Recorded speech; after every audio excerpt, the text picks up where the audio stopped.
Ada tauhid rububiyah, ada uluhiyah dan asma wa sifat. Ya.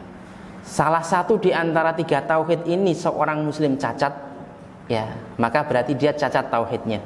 Cacat keimanannya, ya. Bisa jadi menyebabkan dia keluar daripada keislaman, ya. Dan di tiga tauhid ini bisa terjadi kesyirikan. Ya. Contoh semisal tauhid rububiyah.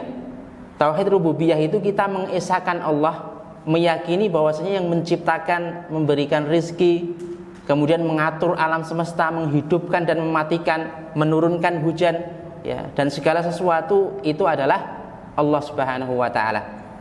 Maka kalau orang meyakini di sana ada selain Allah yang mampu menghidupkan dan mematikan, ada selain Allah yang mampu memberikan rizki, berarti dia telah berbuat kesyirikan dalam rububiyahnya Allah Subhanahu wa taala. Ya, bisa dipahami ya. Jadi rububiyah ini adalah perkara atau perbuatan khusus Allah Subhanahu wa taala. Yang selain Allah tidak mampu melakukan hal itu. Ya. Jadi kalau ada orang yang sekali lagi meyakini perbuatan khusus dari Allah ini bisa dilakukan selain Allah, berarti dia ada cacat dalam masalah rububiyah. Ya, bisa dipahami insyaallah nggih. Yang kedua uluhiyah. Jadi uluhiyah ini adalah tauhidul ibadah, yaitu mengisahkan Allah dalam segala bentuk ibadah. Setiap ibadah yang diperintahkan secara syar'i, ya, maka harus ditujukan kepada Allah Subhanahu wa taala. Ya.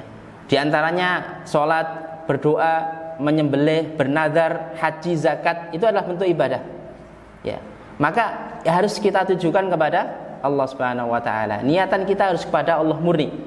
Ya, kalau semisal orang sholat tujuannya bukan kepada Allah, berarti dia cacat dalam uluhiyah. Ya, berarti telah berbuat kesyirikan dalam uluhiyah. Ya, ibadah wafillah, sebagaimana disebutkan oleh beberapa ulama, fal ibadatu hiyal khudu. Ya, ibadah itu adalah khudu, ketundukan. Puncaknya ketundukan. Maka puncak ketundukan itu harus kita berikan kepada siapa? Allah Subhanahu wa taala. Ya. Maka tidak ada istilah manusia tunduk 100% kepada selain Allah, ya, sampai menghinakan dirilah. Ini bentuk ibadah. Ya. Maka ketika seperti ini kita berikan kepada Allah selain Allah, maka berarti cacat uluhiyah kita. Kemudian al-khusyu', kekhusyuan, wal inqiyad wat tadzallul, ya. Kepatuhan dan penghinaan. Ya, orang yang namanya hamba itu kan istilahnya dia di tingkat yang paling bawah. Ya, ketika seorang menghambakan berarti dia merendahkan dirinya, dan bentuk merendahkan diri seorang manusia kepada selain Allah ini termasuk juga cacat uluhiyah.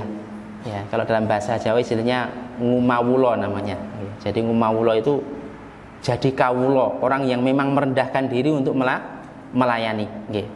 Maka kata beliau fas-sholatu ibadah. Maka sholat itu ibadah. Ya, ada unsur merendahkan diri tidak sholat itu?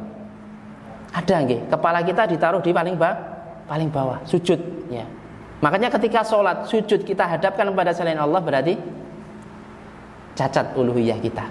Ya, bahkan iman itu bisa hilang dari diri kita. Wa du'a ibadah, dan juga berdoa itu ibadah.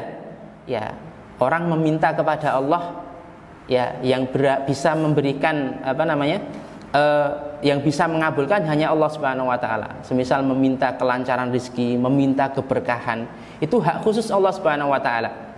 Ya. Maka kalau orang meminta kepada selain Allah, berdoa kepada selain Allah, cacat uluhiyahnya. Wal halfu ibadah. Bersumpah juga termasuk ibadah. Wadzabhu ibadah. Menyembelih atau berkorban juga termasuk ibadah. Sujud, ruku, khauf dan roja, takut dan pengharapan itu juga bentuk ibadah. Maka semuanya ini, ya, kita tujukan kepada Allah Subhanahu wa taala. Nah, ini namanya tauhid uluhiyah. Kalau tauhid rububiyah itu kita mengimani perbuatan Allah.